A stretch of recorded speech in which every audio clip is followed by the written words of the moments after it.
From the burning lands of Yellowstone to the temple refineries of Petrolix, the glowing dome of Dinotastic Park, all the way to the necromancers of Old Seattle and the Space Needle. This is the lands of Ooo'merica.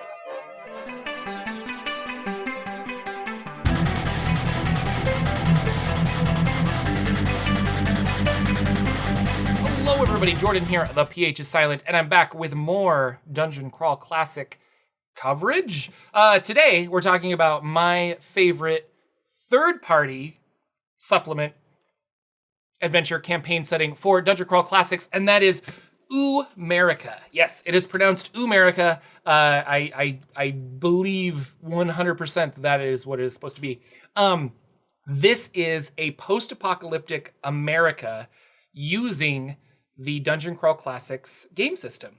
Goodman Games, really awesome, and they will allow you completely free, I believe, to use their system in creating a campaign for it. I could be wrong, and they could have always changed their policy on that, but check their website. It's really cool, and some people have made some really interesting stuff. This, including another one called Starcrawl, which is kind of a Spelljammer Dungeon Crawl Classics, and Hubris is another campaign setting that was created. And Goodman Games also sells a lot of these on their website. I love this as a concept. It's got a lot of hilarious jokes in it, and a campaign setting like this is really exactly what I find the most fun about things like Dungeon Crawl Classics.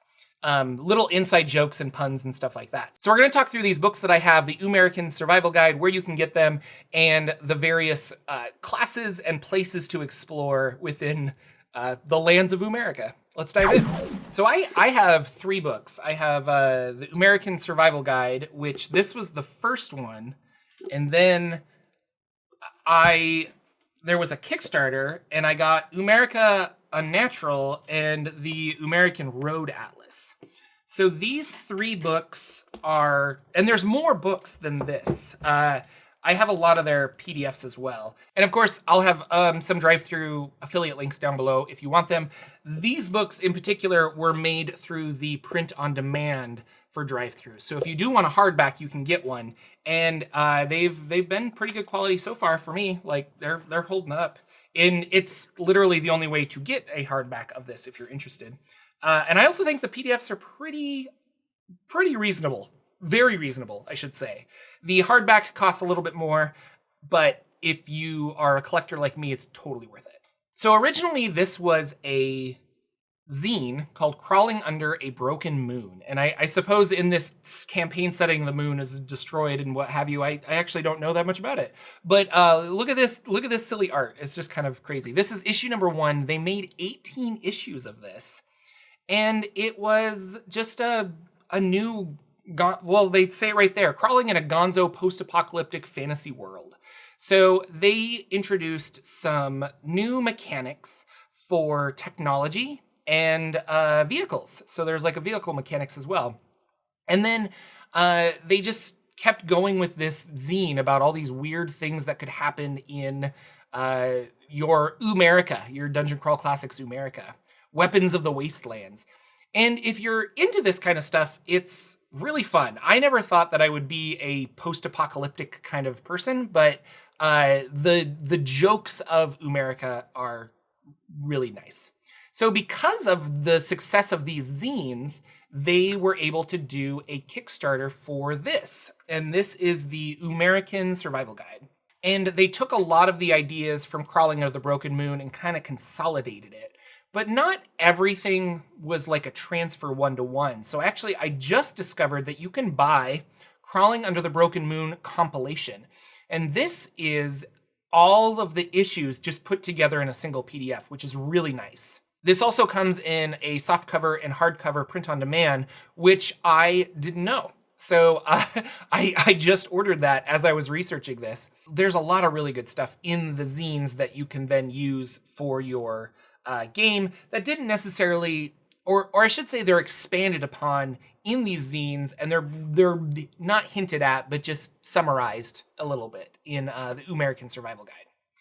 Then there was yet another Kickstarter, and this was a Kickstarter that I got in on, and the Ooo'merican Road Atlas, and we got a picture of the United States and just more fun locations for you to run around in. So let's talk about some of these locations and what makes Crawling Under the Broken Moon or Ooo'merica different from other DCC campaign settings. So part of Ooo'merica is learning to survive. There's also a technology aspect of it, and you're going to travel, ideally. Like, you could pick a location, but the whole process is exploring the weird, destroyed America that we're all seeing. So their food and water, shelter, clothing, travel, communication, all of these things you kind of have to understand as you're going through it. And then there's the locations to go see. So the Citadel of Scrap, which I brought up, this. So all of these locations are places you can run and check out, and some of them have references to movies and things like that. Some of them are just references to like a post-apocalyptic society, and different things. I think the Floating Iron Isles is actually almost like a Fae area, and I know that the glowing dome of Dinotastic Park is 100% just a Jurassic Park homage. Super fun. But it talks about technology, the locations in the Citadel of Scrap, which is kind of a big metropolis, I guess, in the post-apocalyptic world. But going further, we get places to go, things to kill. So moving on to this, there's just lots of fun stuff with the Burning Lands of Yellowstone. And so some adventure hooks for getting people into the Yellowstone and the Burning Lands. The Floating Iron Isles, same thing, adventure hooks. People are sending me messages. The same thing for the Floating Iron Isles. Here's some adventure hooks. And so you can research this. Now, this is what I like, though, is we have the glowing dome of Dinotastic Park right here. And then it says, hey, this is actually Crawling Under the Broken Moon, issues number 14 and 15. So if I go back over here to issues 14 and 15, so here's Crawling Under a Broken Moon, issue 14, Welcome to Dinotastic Park. And this is a hex crawl. And like, you get to go to all of these different places and you can check out what's happening, random hex tables here and there and things like that. And then they finished this with the next one, here's all the dinosaurs that you can fight. And then they finished this later on with, here's the next issue that has more information on Dinotastic Park. So if you like silly things like that, I love it. So it's just super funny. The Kingdom of the False Gods. It is said that the realm was once a magical place of great joy and amusement before the cataclysm changed everything. The multitudes of unmoving icons, much beloved by the populace, awoke and began making war upon each other to determine which was the greatest of them all. The stories of the battle say it was long, terrible, and that it left all the victors unbalanced. Nowadays, a good number of folks still live in the lands claimed by the Diz gods, each pledging loyalty to one or more of the Diz gods by wearing iconic paraphernalia. Those who blend in and do not make waves tend to live well, as long as they do not gain the direct attention of any Diz gods. The Menfish Pyramid of the Bassmasters. Along the Mississippi River, a traveler can see the giant gleaming pyramid from many miles away. Atop of it is one of the only functional radio broadcast towers left in Ooo'merica. Live rock music and calls to come and live in the Pyramid Port City are transmitted 24/7 to whatever radios are within 200 miles of the pyramid. There's weird fish people that live there, and it's awesome. And of course, the Old Seattle and the Necromancers of the Space Needle. In the ruins of Old Seattle and the lands that surround it dwell an inordinate number of necromancers. This, of course, means there is also a startling amount of undead in the region as well. As to why they gather here in such numbers, the answer lies in the ancient tower called the Space Needle, which, unlike most of the world, has been untouched by the ravages of time or the cataclysm. Within the Space Needle is a place where extra-dimensional necromantic secrets can be discovered by those willing to commit themselves to seeking them. Despite the area being thick with the walking dead, it is remarkably amicable to traders and travelers looking for work.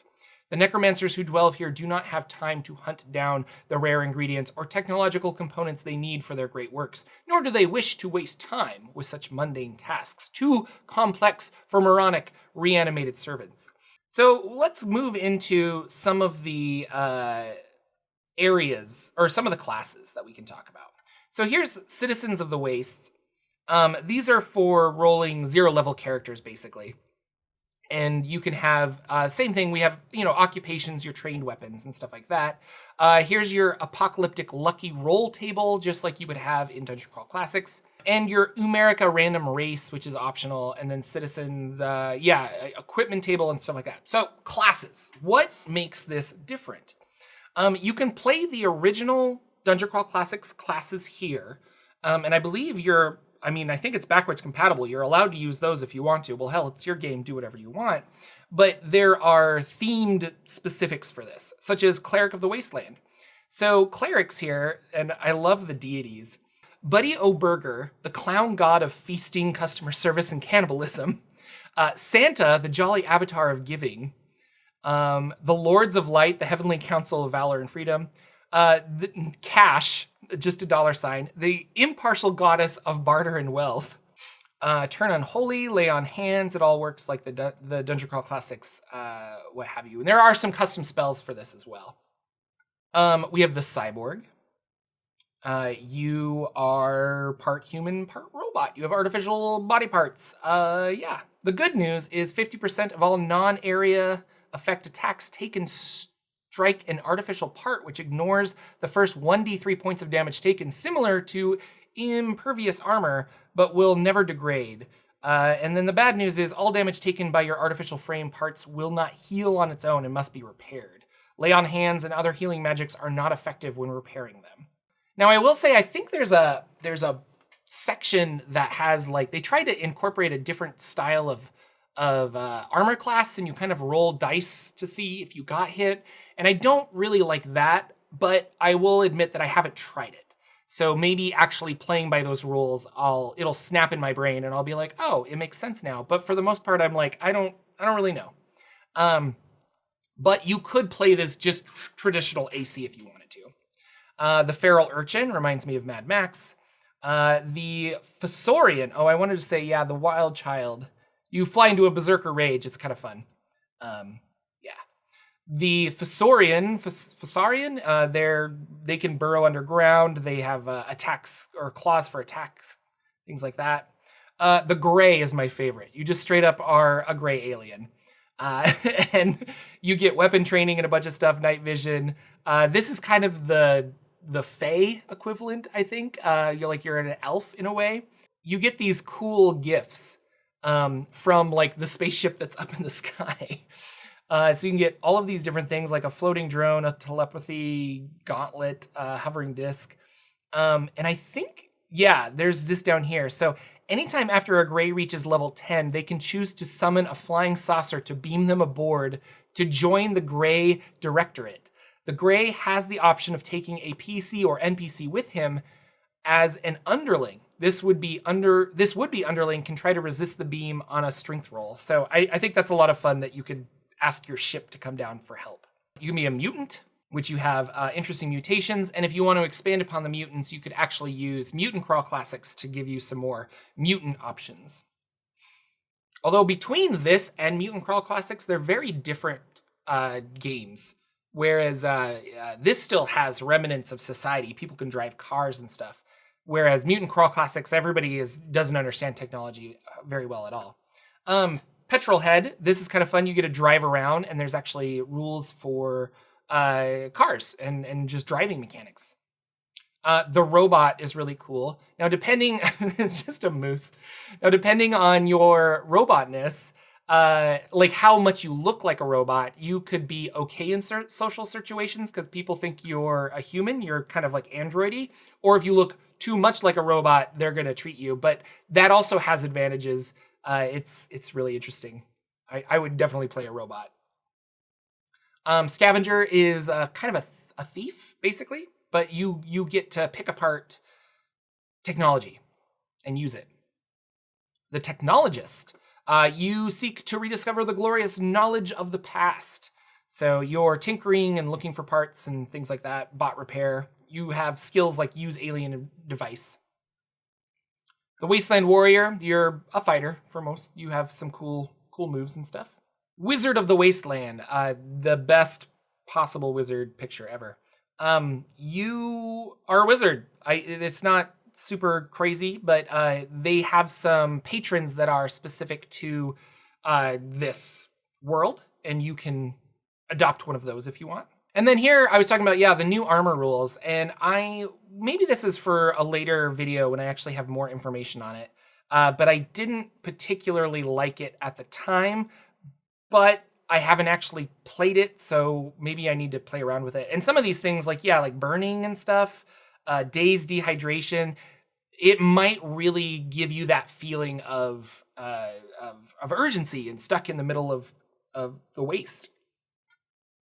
Mayhem behind the wheel. These are the rules of the road. These are vehicle control and stuff like that. I really like this because I want to run, and if you know me, I've talked about this before, but I want to run a Mad Max style game, and this is exactly what I want. So if I ever run an Ooo'merica game, it's going to start with a 0-level funnel that is Mad Max, and the winner of that, i.e. the people that level up, are going to then be able to go on whatever adventure. It's going to be fun. Volatile magic. So here's mercurial magic for the wastelands, so you can have something more Ooo'merica.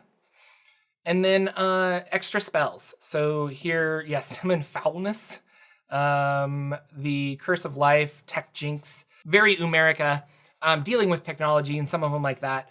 Gods and patrons. So here's Cash. Here's our burger patron, the clown. Classica. Elmo.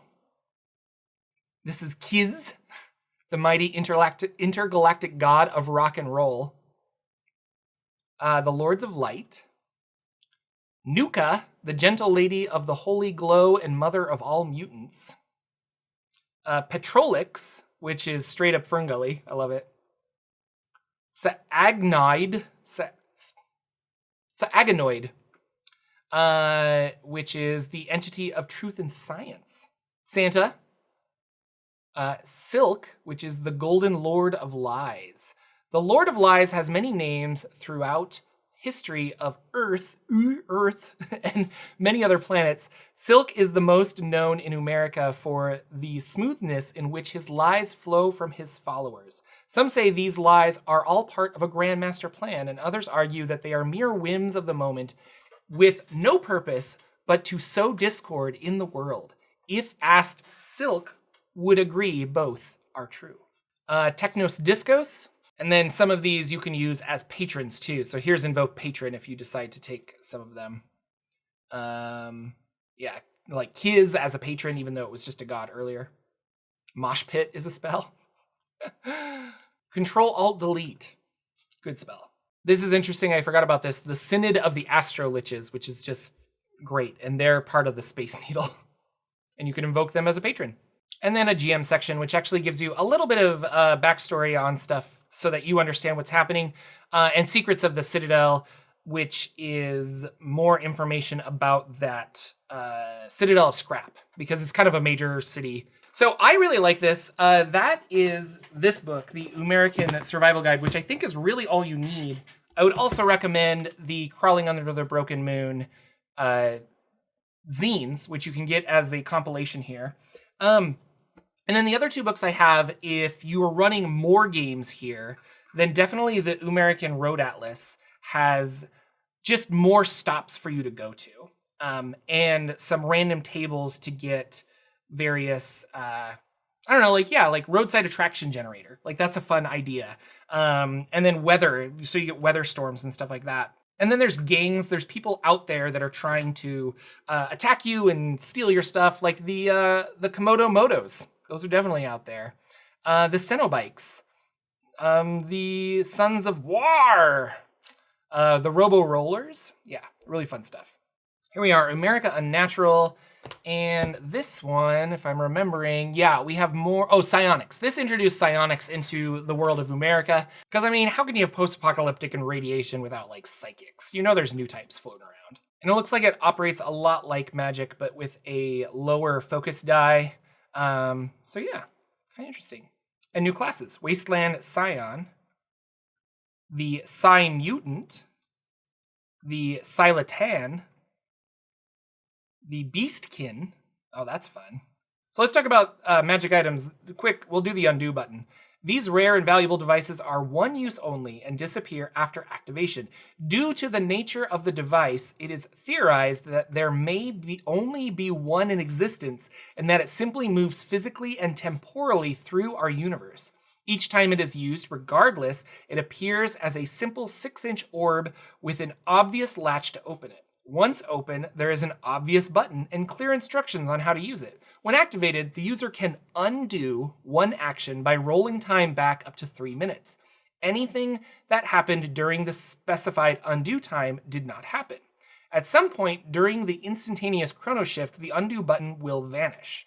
Note that some polydimensional or pan-dimensional beings and their actions may not be affected by an undo button's activation. In addition, there's an 8% chance that using an undo button will summon 2d4 irate quantum apes to the user's location. If you are heavily invested in Ooo'merica or Crawling Under the Broken Moon, there is another book that I do not have a physical of, but I did get the PDF, and this is Twisted Menagerie Manual. This is a monster manual, which has a lot of interesting monsters for you to use in the setting. Also with my Kickstarter, I got this adventure, Killer of Giants, an Ooo'merica survival guide adventure for levels 3+, or for 3+ level characters, yeah. So I don't think I've read this yet, but it's definitely something you could utilize. If you guys are interested, I will put affiliate links down below. Let me know if you are playing or love Ooo'merica. I think the setting is hilarious. The glowing dome of Dinotastic Park and all of the fun Jurassic Park references. I want to have my 0-level funnel be something ridiculous, such as, I think I would create some kind of like Facebook patron within this, because I like the idea of like a social media patron or something. The great Instantgram that grants us something. And then the race, my Mad Max race through the desert for victory would be something like you have to collect so many likes to save a little boy's life, to make a joke on those people that are like, please share this, because if it gets up to a million likes, then I'll be able to get a new kidney or something, which always reminds me of some wealthy billionaire in a hospital that's like, well, now, Timmy, I can save you with my $1 million, my $1 billion, but I'm a betting man, so let's put a Facebook post out there, and if it gets 1 million likes, then I'll get you your new kidney, but if it doesn't, you're gonna die. And I want to do something silly like that, and then rework that into the winner gets a all expenses paid trip to Dinotastic Park, and then they go there and find out that this is not where they want to be. So, and then from there, who knows? I don't know. Like, players, it just could be a lot of fun. What do you guys think? Are you interested in Ooo'merica? Would you be willing to play in such a gonzo weird thing? Does it add to DCC, or does it detract for you the fact that it's using these rules, but it's not super sword and sorcery? I don't know. Thank you again for liking, subscribing, and sharing. This has been really cool, and I also want to just say thank you to the OSR and Dungeon Crawl Classics community for being very welcoming. I started making these videos, and I had a lot of people reach out to me and say, hey, like, thank you, and do you want to be on this stream, and do you want to, like, talk about this? So thank you. You guys are very awesome and inviting, and it's been a super cool group of people to get to know. So with that, I will see you guys in the next episode.